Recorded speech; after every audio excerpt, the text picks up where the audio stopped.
Hey guys, you're listening to Mad Chatter with D&E present The Essentials. Tonight, we are taking a blast from the past, and we're going to talk about one of myself and E's favorite early 90s sitcoms. I'm talking about The Fresh Prince of Bel-Air. Will Smith's come up, it introduced us to him as an actor. Believe it or not, allowed him to show his range. He spanned the spectrum on that show. So we are going to run down a list of each of our 5 essential episodes that we feel you need to watch of The Fresh Prince of Bel-Air. And E's going to go ahead and kick us off. What do you got, E? All right, man. This is, by the way, to commemorate the 25th anniversary when the show first aired for you young bucks out there. It's a beautiful moment. I'm going to kick it off with the first episode. I think it's very important. It shows like the plight of Will in the beginning. He was like coming there to show Uncle Phil what Uncle Phil used to be like. He was like, man, you changed. You got soft. And then Phil had to like lay the smack down on him with some knowledge. My body's soft. I'm not. And then, so you got that going. Will's like struggling to fit in down in Bel-Air and keep his hood self. And at the end, you see the talent he has and the potential he has because he's playing Beethoven's Fur Elise. And then Uncle Phil's like, guess that boy is something. He could make it. Yeah. So I thought that part was dope. My next one, I got probably a lesser known one. I got it when Will's friend, the episode when. We don't know the titles of these episodes, by the way. Absolutely not. We're like just pulling these out of our pocket. Yeah. The best we can do. It's like, The episode when Ice Tray comes to visit Don Cheadle. Everybody loves Don Cheadle now. This is when Don Cheadle had like mop hair. And he was coming down from the hood, just a wacky guy, just like Fresh Prince, but he was dark. And he was kicking it with Will because Will was all emo because he had no friends down there. So Will was there. Aunt Viv was like, man, that guy sure is a knucklehead. And Will was like, if it wasn't for that knucklehead, I wouldn't be here. Fresh Prince got real. Oh, yeah. So Ice Tray was telling them, don't blow it, keep it real. And everybody hated him because Hillary had a big crush on him. So they had to get rid of him. Don Cheadle was a looker. We never saw Don Cheadle again on Fresh Prince. Next one for that, I'm going with the episode when Will gets hustled at the pool hall. Uncle Phil didn't want him to go, but he went.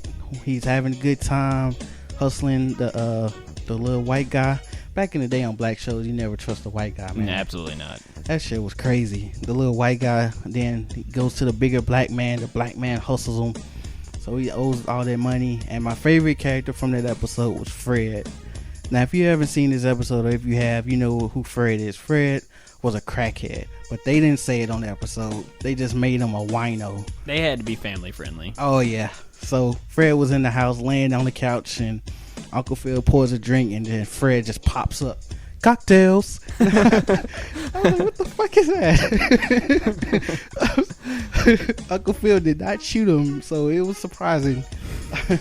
All right, now to get a little more serious. I think all my episodes from like the first season too. That's when they were consciously heavy. Yeah, they were like sending a message. They were churching up Black America. Yeah. My next one is when Will and Carden get pulled over. Man, that one, it started off real funny. With him, we had the like Freddy Krueger mask on and those claws in the back. That shit was hilarious to me. But then it got real when those lights came on. And everybody knows when those lights come on behind you, shit's about to get real. So they go to jail. Everyone knew it was real except for Carlton. Yeah, Carlton was the only one that didn't know. So Will had to school him on why he got pulled over. He didn't need a map. He just needed to look in the mirror. He still didn't buy it. It's like Carlton was like 100% convinced that he had white privilege. He just didn't understand what white privilege was. He didn't know what it was he thought he had, but what he was talking about was... Right, and Will just had to slap him in the face, and he still didn't get it. Throughout the last scene of the episode, he ends it with, I would have pulled him over. And it's like, you still don't get it, bro. It don't matter what you do, what you look like, what degree you have. All that matters is this one thing. that's all they see. Shit was deep. I think every young black male and old male should see that episode. Hell, anybody, if you in this day and age, anybody want to see that episode, go for it. It applies to everybody. And then final episode, I'm gonna recommend. This shit's deep. Every time I watch it, I yell at the TV like Will can hear me. I say, "Don't trust him." Through my tears, I'm yelling. Don't do it, Will. It's the episode where Will's dad comes to back into his life. Man, that's a rough one. You see all the ranges of Will Smith in that episode. He's happy, he's elated, he has fear, he has anger, and then he just breaks down at the end. A little rumor, I don't know how true it is, but that last scene where he's just going on a tangent, he's actually ad-libbing that scene. It's coming from a real dark place. And Uncle Phil, like James Avery's, like, you can see his confusion, and he's just rolling with it because he's a veteran actor, and he just looks confused, and then he just grabs Will and just hugs him tight. Man, he probably just let it all out. And on that, everybody was like quiet. It was like, damn, this shit was deep. Like, if you want to see a grown man cry, put that episode on. Absolutely. So what do you have over there, D? All right, man. I'm gonna have to I'm piggybacking on your last two because first on my list I had Will and Carlton get arrested. That one's huge to me. Just the fact that it was socially conscious, that it sent a message. And then I had right after that the episode with Will's dad. I mean, it's hard for anyone to watch. Anyone with a heart to watch that episode and not get teary-eyed, man. Like, just to see the raw emotion and him breaking down at the end. Like, you knew it was coming. The entire time you knew it was coming. But Will didn't know. You know? Like, no, yeah, the letdown, yeah. He didn't see it. Yeah. So, I'm just going to go ahead. That knocks out my first two. We need to pick it back up. I need to get a little more lighthearted. So my third, I'm going to go with the episode where Hillary decides to pose for Playboy. I mean, just because Hillary was such a sex symbol and she was so hot and, like, I mean, one of my first, like, crushes that I ever remember having.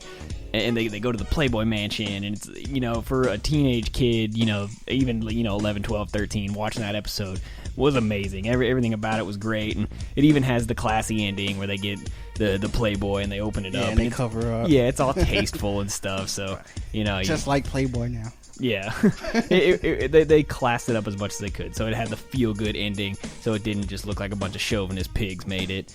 The other one I have for number 4, another really lighthearted one that I guess it maybe goes to a dark place, but the episode where Will winds up at the party and he's taking all the shots against the frat dude to win the affection of Tyra Banks. Yeah. That episode was great. Just drunk Will and just the acting that he did, like that was hilarious. And it's a situation that, you know, as a male that, you know, lived through his, you know, 18, 19, 20 early college years, like I've totally seen those scenarios and I've been to those parties and everything, and it hits home the dumb shit we do for women to think that we can, you know, machismo and puff our chests enough to impress them. So that's another one, like that sequence, love it every time.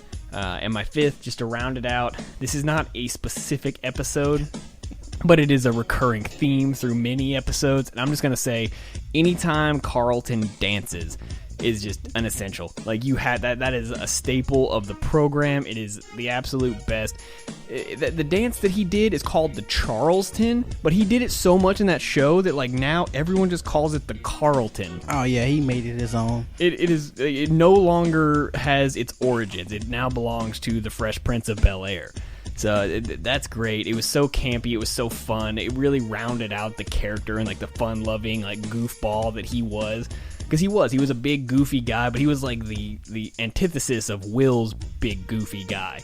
You know, they were both like comedic and funny, but in like absolute polar opposite ways. Yeah. So that rounds out my 5. Again, this was our top 5 or our essential 5 episodes, and I guess we'll say moments from the Fresh Prince of Bel-Air. We're commemorating the 25th anniversary of the pilot episode of the show airing. It's an absolute staple in mine and E's childhood. We hope that it was as important to you as it has been to us. If you haven't seen it, I'm sorry, but please check it out. It's never too late to check it out. Will Smith is a great actor. It's never too late to jump on that. If you have anything to add, let us know. Let us know what your favorite episodes of The Fresh Prince of Bel-Air were. I know that show spanned so long. We just rattled off. We didn't even make it to 10 because I piggybacked off of E. So we only ended up giving you 8. Let us know. Comment here on YouTube. Go to our website, get on our Facebook page. Let us know what you think the essential episodes of The Fresh Prince of Bel-Air are, and we will catch you later. R.I.P. James Avery.